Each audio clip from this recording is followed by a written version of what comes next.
Chers frères et sœurs, soyez les bienvenus et merci de prendre le temps de vous informer de sujets importants au sein de notre Église. Aujourd'hui, j'aimerais vous parler d'un point dans la définition néo-apostolique du ministère qui était encore en suspens ces derniers temps. Il s'agit de l'ordination de femmes dans un ministère spirituel. Pourquoi nous préoccupons-nous de ce sujet ? Faisons une petite rétrospective. Au cours de son mandat, l'apôtre patriarche Fér a donné de nombreuses impulsions afin d'affiner, de clarifier la doctrine de l'Église néo-apostolique. L'apôtre patriarche Léber a poursuivi ce travail. Durant son exercice ministériel, nous avons développé notre définition de l'Église et des sacrements. Le résultat des efforts communs était le catéchisme que nous avons publié en 2012. Toutefois, la définition du ministère n'y est que sommairement élaborée. L'Assemblée des apôtres du district s'est penchée sur certains points, encore en suspens, dès 2014. Il s'agissait notamment de questions telles que « qu'est-ce qu'un ministère ? Que se passe-t-il lors de l'ordination ? Et comment notre Église structure-t-elle les fonctions dirigeantes ?» Je vous ai présenté les résultats en avril 2019 et à la Pentecôte de la même année, les réglementations sont entrées en vigueur. Après avoir répondu aux questions « quoi » et « comment », il s'agit maintenant de définir « qui ». Jusqu'à ce jour, notre Église n'a ordonné que des hommes. Aucune justification doctrinale n'est contenue à ce sujet dans nos écrits. La question de savoir si cette tradition restrictive est défendable. La réponse à une question théologique ne peut toutefois pas être donnée ni par des débats de société, ni par des constitutions étatiques. Seule une évaluation appropriée du texte biblique peut y répondre. Avant d'examiner cela de plus près, je voudrais souligner un aspect de la définition du ministère qui deviendra important au cours de notre réflexion. Le ministère implique à la fois un pouvoir et un mandat. Le pouvoir ministériel est la capacité de prêcher l'Évangile et d'administrer les sacrements au nom de la Trinité divine. Le pouvoir ministériel est fondé sur la doctrine de notre Église et il est universel. Le mandat ministériel définit le cadre spatial et temporel dans lequel le pouvoir peut être exercé. Le mandat ministériel relève de la règle de notre Église. Il tient compte des circonstances du moment. Que veut Dieu ? C'est la première question que nous devons nous poser. Dans l'histoire de la création, il est question de la manière dont Dieu voit l'homme. Il convient de noter deux passages différents. Dans le premier récit de la création, Dieu crée l'homme à son image, et expressément en tant qu'homme et femme. Dès le début, les deux sexes font donc partie de l'image de Dieu. L'homme et la femme, c'est-à-dire l'être humain, ont été créés d'égale manière à l'image de Dieu. Tous deux se trouvent dans une relation identique avec Dieu. L'homme et la femme sont investis de la même mission, de représenter Dieu dans la création. Dans le second récit de la création, Dieu crée un être à partir de la terre. La dénomination « homme » désigne ici l'être humain en général, sans le différencier sexuellement. Dieu crée un vis-à-vis pour l'homme à partir de la côte de celui-ci. Ce n'est que maintenant qu'il est question de l'homme et de la femme. La création à partir de la côte signifie que le corps des deux êtres humains est de même nature et de même essence. Ils sont faits de la même matière. Un rapport hiérarchique entre l'homme et la femme n'apparaît dans la Bible qu'après la chute dans le péché. Une subordination d'un sexe à l'autre ne fait pas partie de la bonne création de Dieu. Voilà ce que dit la Bible. Qu'est-ce que cela signifie pour la doctrine de l'Église néo-apostolique ? L'Église néo-apostolique enseigne que l'homme et la femme ont été créés à l'image de Dieu. Ils possèdent la même nature et la même dignité. Tous deux sont appelés d'égale manière à dominer. Ils doivent préserver et façonner la création. Cela implique également que la femme et l'homme en sont responsables d'égale manière. Cette constatation est la base pour que les deux sexes puissent se voir confier un ministère et un service au sein de l'Église et dans leur communauté locale. La base. L'homme et la femme ont été créés par Dieu à son image, d'égale façon. Sont d'égale nature et d'égale dignité, assument de la même manière leur responsabilité envers la création. Il est conforme à la volonté du Créateur que les deux sexes se voient confier un ministère et un service.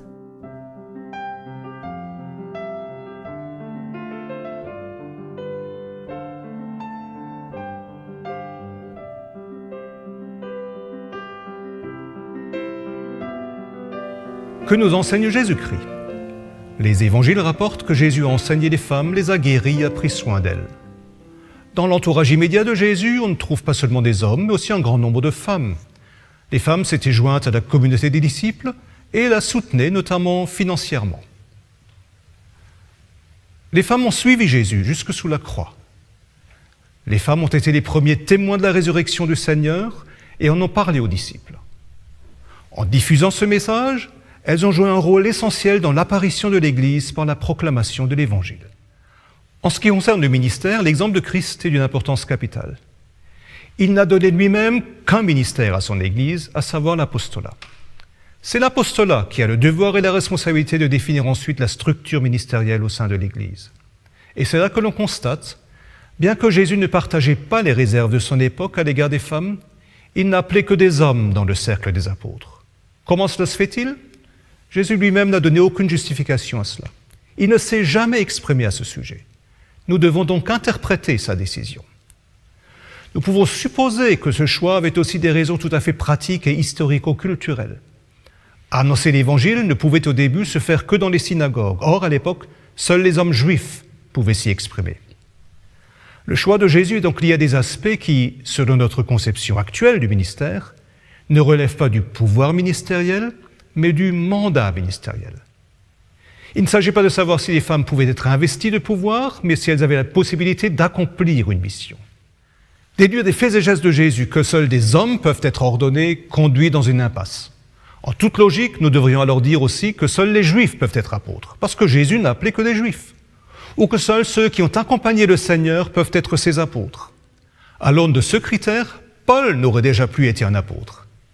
Et la réoccupation de l'apostolat au cours des dernières 190 années aurait été complètement remise en question. Quel enseignement pouvons-nous tirer de ces considérations?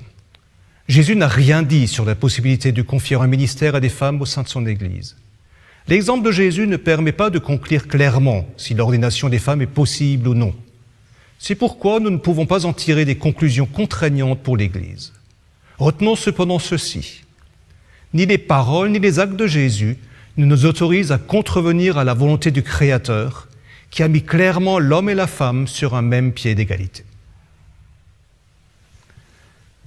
Que nous enseignent les épîtres apostoliques? Cette question constitue le prochain jalon de notre parcours à travers la Bible. Le Nouveau Testament dresse ici un tableau assez contradictoire, dont on ne peut pas tirer de conclusion claire pour le présent. D'un côté, il existe des témoignages qui font état d'une participation intensive des femmes à la mission, à la vie de la communauté et aussi aux activités cultuelles. En particulier, dans les communautés auxquelles Paul avait accès, les femmes jouaient un rôle important. Elles occupaient des fonctions de direction de la communauté et participaient de manière active à la proclamation de l'Évangile parmi les païens.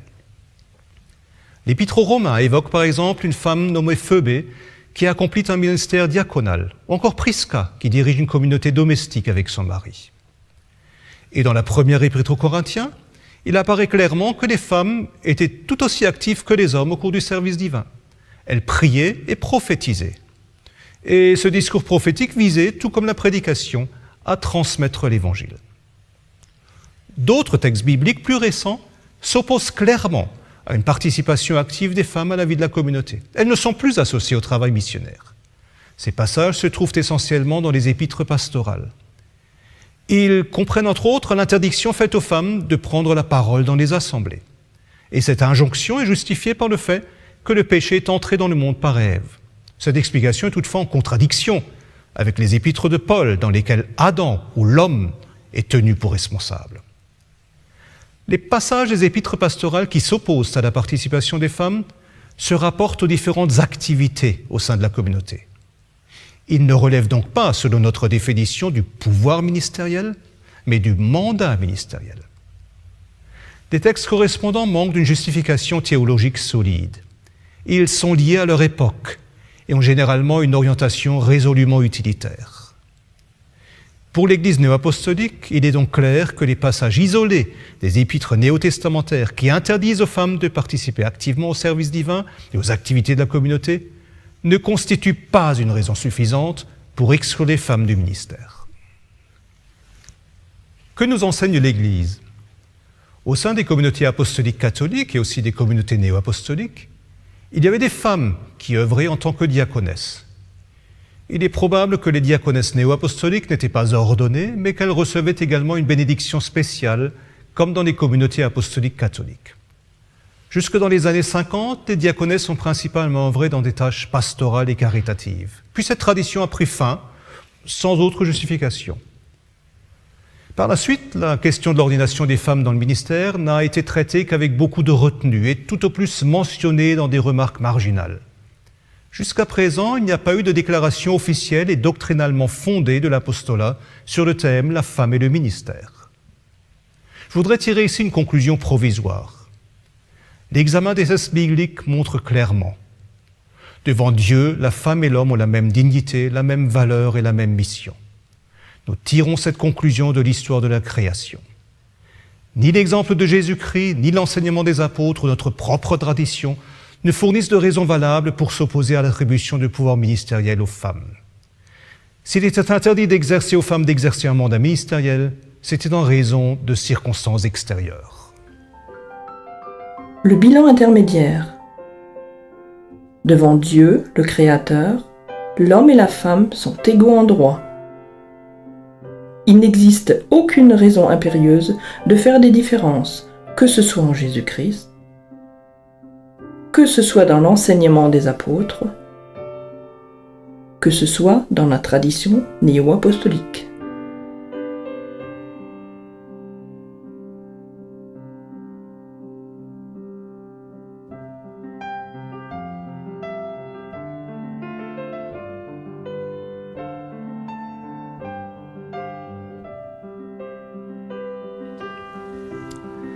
Qu'est-ce que cela signifie pour nous?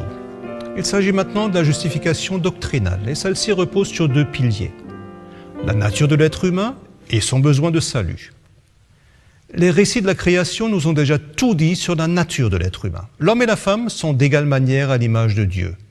Ils sont d'égale dignité et ont reçu de Dieu la même mission. En ce qui concerne le besoin de salut de l'être humain, nous constatons que l'homme et la femme sont pécheurs et ont besoin, de la même manière, de la grâce de Dieu. Jésus-Christ est mort pour les hommes et les femmes de la même manière. Et le salut qu'il a acquis leur est commun. Par conséquent, les hommes doivent et peuvent recevoir le salut indépendamment de leur sexe. Or, cela ne signifie-t-il pas aussi que les hommes peuvent transmettre le salut par la parole et les sacrements, également indépendamment de leur sexe? Nous trouvons la réponse chez l'apôtre Paul dans l'épître aux Galates. Il n'y a plus ni juif ni grec, il n'y a plus ni esclave ni libre, et c'est maintenant que ça devient intéressant, il n'y a plus ni homme ni femme, car tous vous êtes un en Jésus-Christ. La parole et les sacrements, l'Église et leur ministère, tout est centré sur Christ. Et en Christ, il n'y a ni homme ni femme, mais seulement l'être humain. Il incombe maintenant à l'apostolat de prendre une décision pour l'avenir de l'Église. Jésus-Christ a confié aux apôtres l'autorité d'organiser la vie de la communauté. Et le service de Pierre comprend l'autorité de l'apôtre patriarche de révéler de nouvelles connaissances sur la base de la Bible. Lors de l'Assemblée des apôtres du district, nous avons discuté de toutes les questions de manière approfondie et vraiment intensive. Et nous avons discuté des réponses avec tous les apôtres. C'est dans ce contexte que j'annonce par la présente. L'apostolat, les apôtres en union avec l'apôtre patriarche, décident que les femmes peuvent être investies d'un pouvoir ministériel en raison de l'égalité des sexes et de l'égale dignité entre les sexes. Cela signifie en détail: les femmes peuvent être ordonnées à tous les niveaux ministériels. Les femmes peuvent être mandatées et nommées afin d'assumer des fonctions de direction du niveau de la communauté jusqu'à celui de l'Église globale. Le mandat ministériel qui est associé sera confié partout où il sera accepté par la société et la communauté. La décision. Les femmes peuvent se voir attribuer des pouvoirs ministériels à tous les niveaux ministériels, assumer des fonctions de direction à tous les niveaux, recevoir un mandat ministériel partout où il est accepté par la communauté.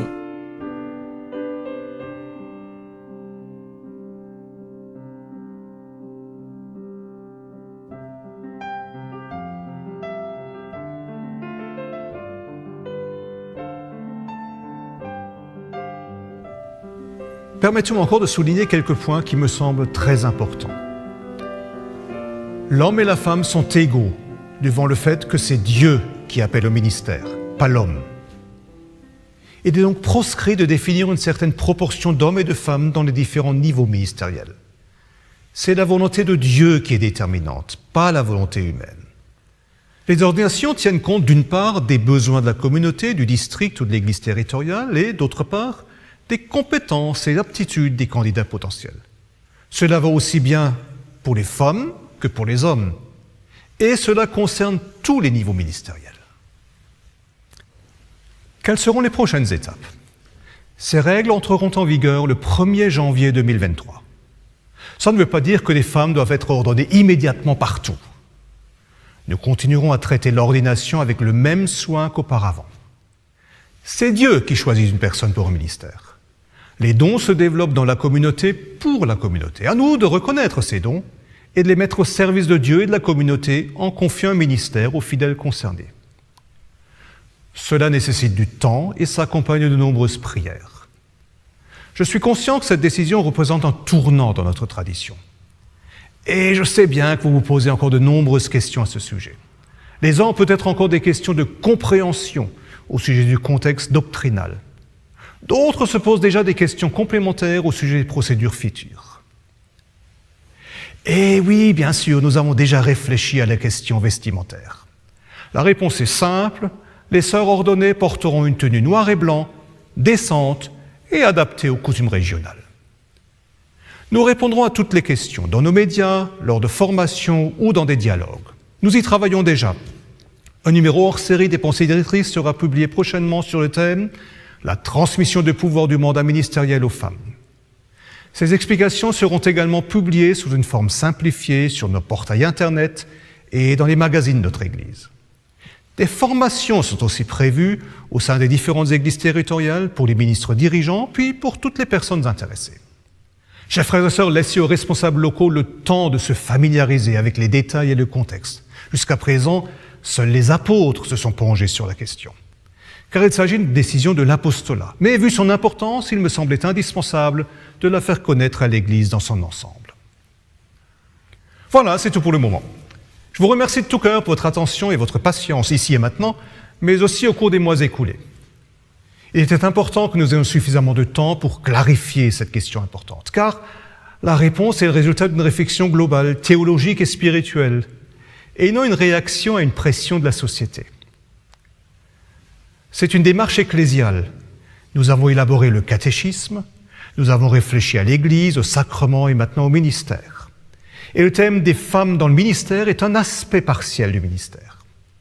C'est une réflexion globale sur le ministère du point de vue de notre foi qui nous a conduits à cette décision. Je vous remercie sincèrement d'avoir suivi cet exposé et de nous accorder votre confiance. À présent, je souhaite à tous la bénédiction de Dieu et encore beaucoup de joie au service de notre Seigneur et Maître, Jésus-Christ. Au revoir.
Chers frères et sœurs, soyez les bienvenus et merci de prendre le temps de vous informer de sujets importants au sein de notre Église.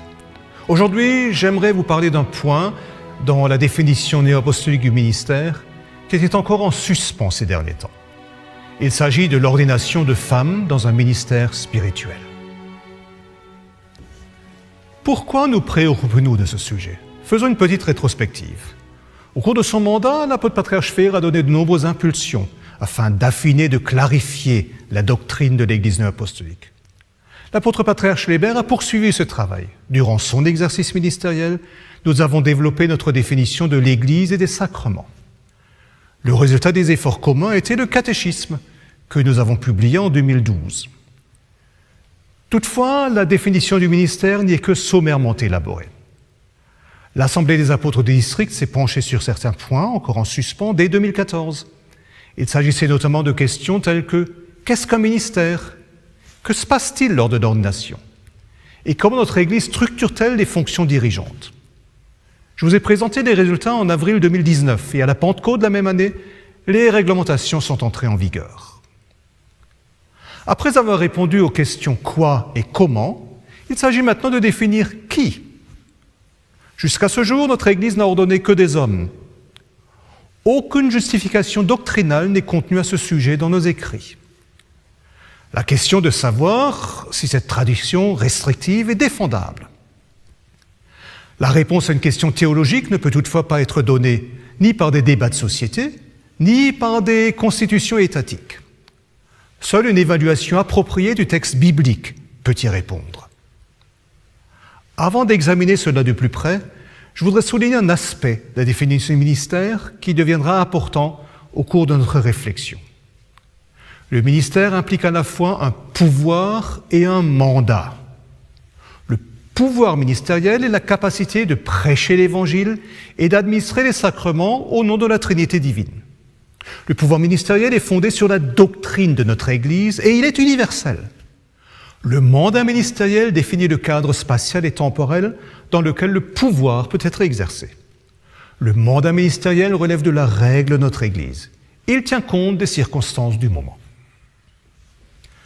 Que veut Dieu? C'est la première question que nous devons nous poser.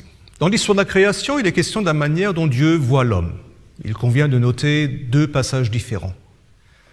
Dans le premier récit de la création, Dieu crée l'homme à son image, et expressément en tant qu'homme et femme. Dès le début, les deux sexes font donc partie de l'image de Dieu. L'homme et la femme, c'est-à-dire l'être humain, ont été créés d'égale manière à l'image de Dieu. Tous deux se trouvent dans une relation identique avec Dieu. L'homme et la femme sont investis de la même mission, de représenter Dieu dans la création. Dans le second récit de la création, Dieu crée un être à partir de la terre. La dénomination « homme » désigne ici l'être humain en général, sans le différencier sexuellement. Dieu crée un vis-à-vis pour l'homme à partir de la côte de celui-ci. Ce n'est que maintenant qu'il est question de l'homme et de la femme. La création à partir de la côte signifie que le corps des deux êtres humains est de même nature et de même essence. Ils sont faits de la même matière. Un rapport hiérarchique entre l'homme et la femme n'apparaît dans la Bible qu'après la chute dans le péché. Une subordination d'un sexe à l'autre ne fait pas partie de la bonne création de Dieu. Voilà ce que dit la Bible. Qu'est-ce que cela signifie pour la doctrine de l'Église néo-apostolique? L'Église néo-apostolique enseigne que l'homme et la femme ont été créés à l'image de Dieu. Ils possèdent la même nature et la même dignité. Tous deux sont appelés d'égale manière à dominer. Ils doivent préserver et façonner la création. Cela implique également que la femme et l'homme en sont responsables d'égale manière. Cette constatation est la base pour que les deux sexes puissent se voir confier un ministère et un service au sein de l'Église et de leur communauté locale. La base. L'homme et la femme ont été créés par Dieu à son image, d'égale façon. Sont d'égale nature et d'égale dignité, assument de la même manière leur responsabilité envers la création. Il est conforme à la volonté du Créateur que les deux sexes se voient confier un ministère et un service.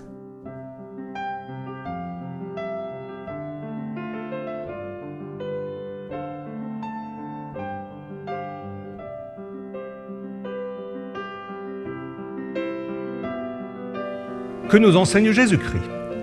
Les évangiles rapportent que Jésus a enseigné les femmes, les a guéries et a pris soin d'elles. Dans l'entourage immédiat de Jésus, on ne trouve pas seulement des hommes, mais aussi un grand nombre de femmes. Les femmes s'étaient jointes à la communauté des disciples et la soutenaient notamment financièrement. Les femmes ont suivi Jésus jusque sous la croix.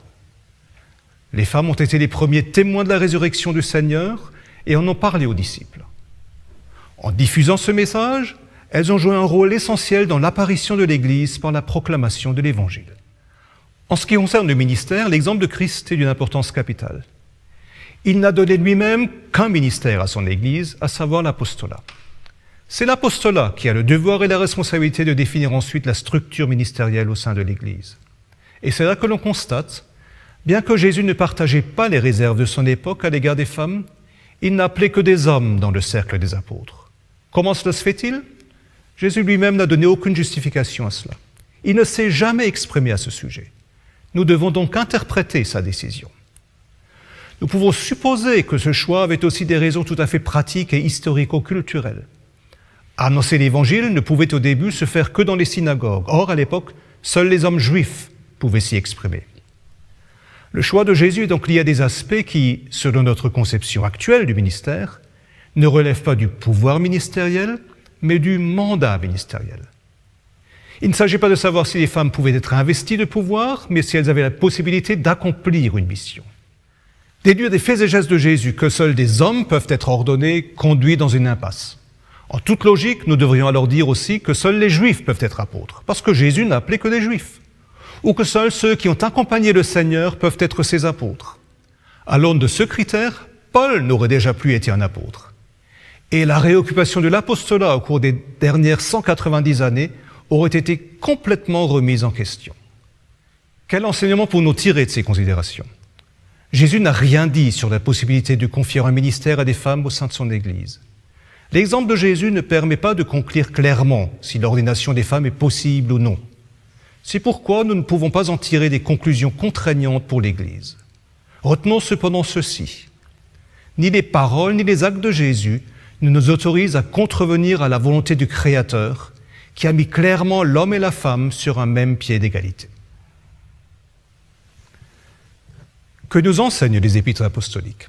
Cette question constitue le prochain jalon de notre parcours à travers la Bible. Le Nouveau Testament dresse ici un tableau assez contradictoire, dont on ne peut pas tirer de conclusion claire pour le présent. D'un côté, il existe des témoignages qui font état d'une participation intensive des femmes à la mission, à la vie de la communauté et aussi aux activités cultuelles. En particulier, dans les communautés auxquelles Paul avait accès, les femmes jouaient un rôle important. Elles occupaient des fonctions de direction de la communauté et participaient de manière active à la proclamation de l'Évangile parmi les païens. L'Épître aux Romains évoque par exemple une femme nommée Phoebé qui accomplit un ministère diaconal, ou encore Prisca qui dirige une communauté domestique avec son mari. Et dans la première Épître aux Corinthiens, il apparaît clairement que les femmes étaient tout aussi actives que les hommes au cours du service divin. Elles priaient et prophétisaient. Et ce discours prophétique visait, tout comme la prédication, à transmettre l'Évangile. D'autres textes bibliques plus récents s'opposent clairement à une participation active des femmes à la vie de la communauté. Elles ne sont plus associées au travail missionnaire. Ces passages se trouvent essentiellement dans les épîtres pastorales. Ils comprennent entre autres l'interdiction faite aux femmes de prendre la parole dans les assemblées. Et cette injonction est justifiée par le fait que le péché est entré dans le monde par Ève. Cette explication est toutefois en contradiction avec les épîtres de Paul dans lesquelles Adam ou l'homme est tenu pour responsable. Les passages des épîtres pastorales qui s'opposent à la participation des femmes se rapportent aux différentes activités au sein de la communauté. Ils ne relèvent donc pas, selon notre définition, du pouvoir ministériel, mais du mandat ministériel. Des textes correspondants manquent d'une justification théologique solide. Ils sont liés à leur époque et ont généralement une orientation résolument utilitaire.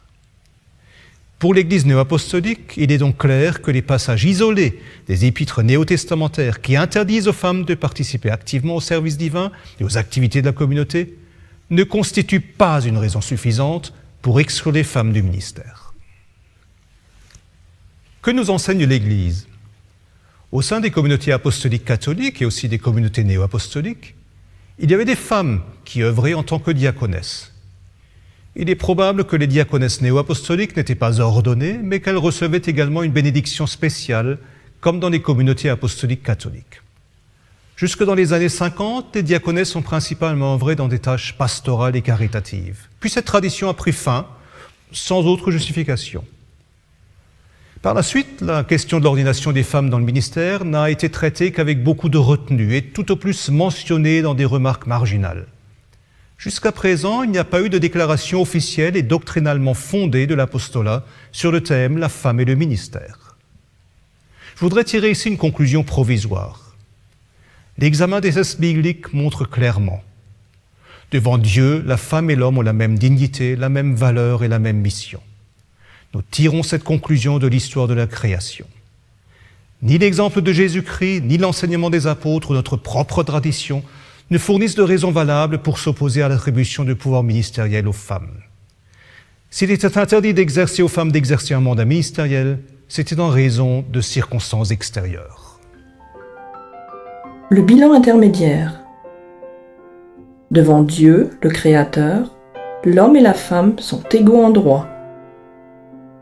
Il n'existe aucune raison impérieuse de faire des différences, que ce soit en Jésus-Christ, que ce soit dans l'enseignement des apôtres, que ce soit dans la tradition néo-apostolique.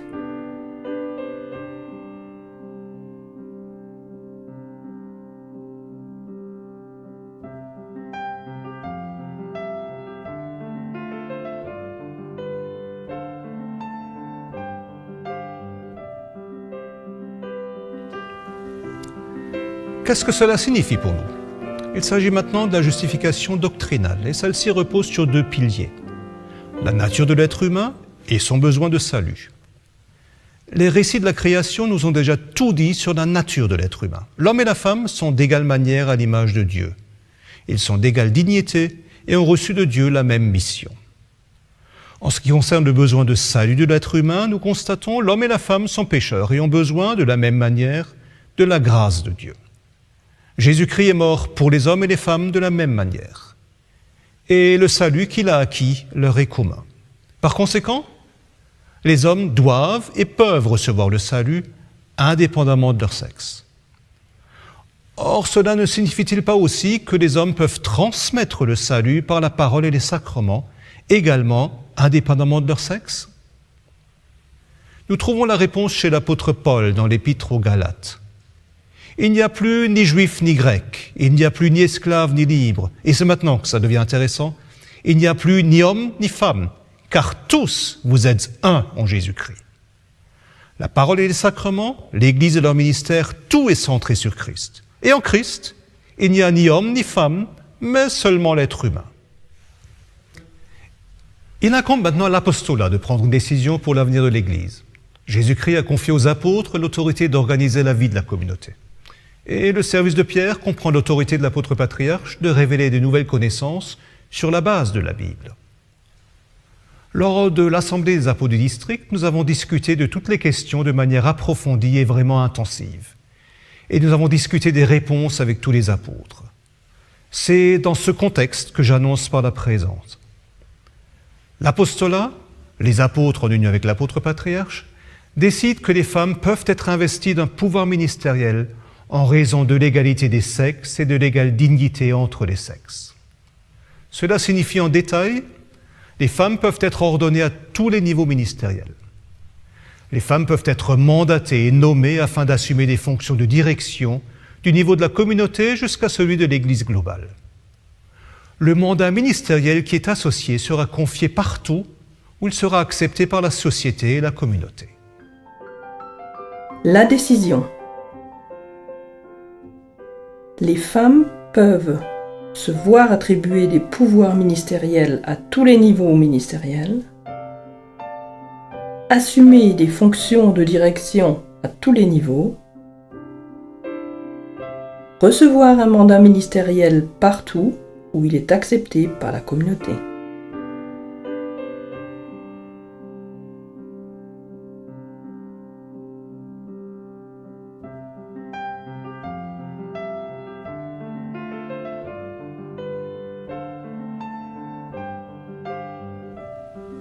permettez-moi encore de souligner quelques points qui me semblent très importants.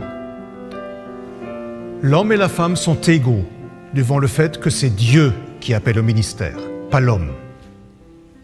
Il est donc proscrit de définir une certaine proportion d'hommes et de femmes dans les différents niveaux ministériels. C'est la volonté de Dieu qui est déterminante, pas la volonté humaine.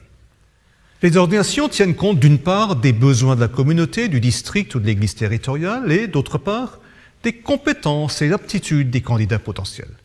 Cela va aussi bien pour les femmes que pour les hommes et cela concerne tous les niveaux ministériels. Quelles seront les prochaines étapes? Ces règles entreront en vigueur le 1er janvier 2023. Ça ne veut pas dire que les femmes doivent être ordonnées immédiatement partout. Nous continuerons à traiter l'ordination avec le même soin qu'auparavant. C'est Dieu qui choisit une personne pour un ministère.